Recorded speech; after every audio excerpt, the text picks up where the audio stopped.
പ്രിയപ്പെട്ട സുഹൃത്തുക്കളെ, business opportunities നോക്കി അങ്ങനെ നടക്കുകയാണ് നമ്മൾ. പല ആളുകളും, ഒരുപാട് ആളുകൾ വിളിക്കാറും ബന്ധപ്പെടാറുണ്ട് കേട്ടോ. ഇൻസ്റ്റാഗ്രാം വഴിയൊക്കെ, വാട്സാപ്പ് വഴി, ഡയറക്റ്റ് GCC എന്നൊക്കെ വിളിക്കുന്ന ആളുകൾ. ഞാൻ പറയട്ടെ, നമുക്ക് കുറച്ച് പൈസ ട്രാവലിങ്ങിന് വേണ്ടി മാറ്റി വെച്ചൂടെ? എന്നിട്ട് നിങ്ങൾ ആഫ്രിക്കൻ രാജ്യങ്ങളുടെ യാത്ര ചെയ്യും. Africa is A promising economy. അടുത്തൊരു 2-3 ഡെക്കേഡ്സിന്, പതിറ്റാണ്ടുകൾക്ക് താഴോട്ടിറങ്ങാൻ സാധ്യതയില്ലാത്ത ഒരുപാട് മൾട്ടിപ്പിൾ ബിസിനസ് ഓപ്പർച്യൂണിറ്റീസ് ഉള്ള ഒരു ഭൂഖണ്ഡമാണ് ആഫ്രിക്ക. ഞാൻ നിങ്ങൾക്ക് ചില ഇക്കോണമീസ് പറഞ്ഞുതരാം. ഗ്രോയിങ് ആയിട്ടുള്ള ചില ഇക്കോണമീസ്.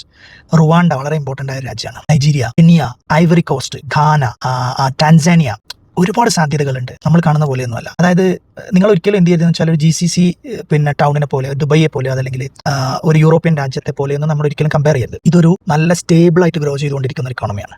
അവിടെ റിന്യൂവബിൾ എനർജിയുടെ എന്ത് സാധനമായിട്ട് നിങ്ങൾ എന്ത് ചെയ്തോളൂ, പോയിക്കോളൂ. ഒരുപാട് ഓപ്ഷൻസ് ഉണ്ട്. പിന്നെ അഗ്രികൾച്ചർ, നമ്മുടെ നാട്ടിലാണല്ലോ അഗ്രികൾച്ചർ കൃഷി ചെയ്താൽ ലാഭമില്ലാത്തത്. അവിടെ ലോ കോസ്റ്റിൽ നിങ്ങൾക്ക് എന്ത് ചെയ്യാം, എന്തും കൃഷി ചെയ്യാം. നല്ല മണ്ണാണ്, നല്ല പ്രോഫിറ്റബിൾ ആയിട്ട് എന്ത് ചെയ്യാൻ പറ്റും, അഗ്രികൾച്ചർ ബിസിനസ് നടത്താൻ പറ്റും. പിന്നെ ഇൻഫ്രാസ്ട്രക്ചർ ഡെവലപ്മെന്റിന്റെ സാധ്യതകൾ അനന്തമായി കിടക്കുകയാണ്. ടാൻസാനിയ, നൈജീരിയ ഒക്കെ നിങ്ങൾക്ക് റിയൽ എസ്റ്റേറ്റും നന്നായിട്ട് ചെയ്യാവുന്ന രാജ്യങ്ങളാണ്. അതുപോലെ പിന്നെ നോക്കൂ, നല്ല രസമുള്ള ചില ബിസിനസ്സുകൾ നമ്മുടെ നാട്ടിൽ നിന്ന് പോയി ചെയ്യുന്ന ആളുകൾ ഇവിടുന്ന് TVSന്റെയും പിയാജിയോടെയും ഒക്കെ ഓട്ടോറിക്ഷകൾ കമ്പനിയായിട്ട് ടൈപ്പ് ആയിട്ട് ഇവിടുന്ന് എന്ത് ചെയ്യും, ഡയറക്റ്റ് അങ്ങോട്ട് കൊണ്ടുപോകും, അവിടെ ഡിസ്ട്രിബ്യൂട്ട് ചെയ്യും. സ്കൂട്ടേഴ്സ്, അതുപോലെ കമേഴ്ഷ്യൽ വെഹിക്കിൾസ്.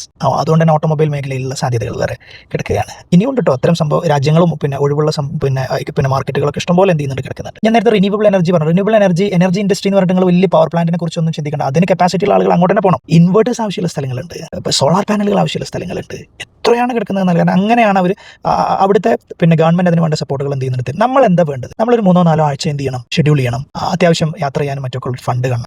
മാർക്കറ്റിനെ കുറിച്ച് അറിയുന്ന, അല്ലെങ്കിൽ ബിസിനസ് ഓപ്പർച്യൂണിറ്റീസ് ഐഡന്റിഫൈ ചെയ്ത് അവിടെ എന്തൊക്കെ പഠിക്കണം എന്നറിയുന്ന ടീമിനൊപ്പം കൂട്ടണം. എന്നിട്ട് യാത്ര ചെയ്യണം. ഓരോരോ രാജ്യങ്ങളിലും പോയിട്ട് റൂൾസ് ആൻഡ് റെഗുലേഷൻസ് പഠിക്കണം. ഗവൺമെന്റ് സപ്പോർട്ടുകളെ കുറിച്ചിട്ട് എന്ത് ചെയ്യണം, അന്വേഷിക്കണം. എന്നിട്ട് ചില നല്ല ഹബ്ബുകൾ, ഇപ്പോൾ മൾട്ടിപ്പിൾ രാജ്യങ്ങളിലേക്ക് ആക്സസ് ഉള്ള ഹബ്ബുകൾ ഉണ്ടാവും. നൈജീരിയയിൽ കിട്ടും, എത്യോപ്യയിൽ കിട്ടും. എത്യോപ്യ നല്ല മാർക്കറ്റാണ് കേട്ടോ. അങ്ങനത്തെ ഹബ്ബുകൾ എടുത്താൽ ചിലപ്പോൾ ഒരേ സമയം നിങ്ങൾക്ക് അവിടെ ഇരുന്നുകൊണ്ട് 2-3 രാജ്യങ്ങൾ ഓപ്പറേറ്റ് ചെയ്യാൻ എന്താവും കഴിയും. ഓർമ്മ എന്ന് പറയട്ടെ, നമ്മുടെ നാട്ടിലൂടെ നടത്തിക്കൊണ്ടിരിക്കുന്ന ഈ ചപ്പാത്തി കമ്പനികൾ ഉണ്ടല്ലോ, നല്ല സാധ്യതയുള്ള സ്ഥലമാണ് ആഫ്രിക്കയിലെ പല രാജ്യങ്ങളും, നല്ല പോപ്പുലേറ്റഡ് ആയിട്ടുള്ള ടൗണുകളിലൊക്കെ. ഇതിൻ്റെ വ്യത്യാസം എന്താണെന്ന് വെച്ചാൽ അവരിപ്പോഴും ഒരു സെമി മെക്കാനിക്കൽ അല്ലെങ്കിൽ മാനുവൽ ആയിട്ടാണ് ഫുഡ് പ്രോസസ്സിംഗ് നടത്തിക്കൊണ്ടിരിക്കുന്നത്.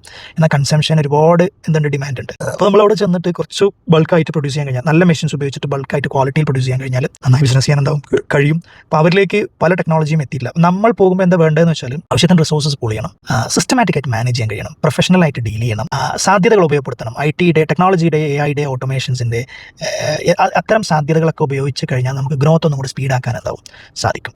ഞാൻ കൺക്ലൂഡ് ചെയ്യുന്നത് ഇങ്ങനെയാണ്, യാത്ര ചെയ്യാന്നുള്ളതാണ്. എവിടേക്കെങ്കിലും സൈറ്റ് സീയിങ് ഒക്കെ ഇത്തരം യാത്രകളുടെ ഒരു സെക്കൻഡറി ആക്കിയിട്ട് വെച്ച് പ്രൈമറി ഒബ്ജക്റ്റീവ് ബിസിനസ് തന്നെ എന്ത് ചെയ്യുക ആക്കുക. അപ്പോൾ ഇനി ചൈനയിലേക്കൊക്കെ ഒരുപാട് തവണ പോയ ആൾക്കാർ സ്ഥലമൊന്നും മാറ്റി പിടിക്കുകയും ആഫ്രിക്കയിലേക്ക് പോകും.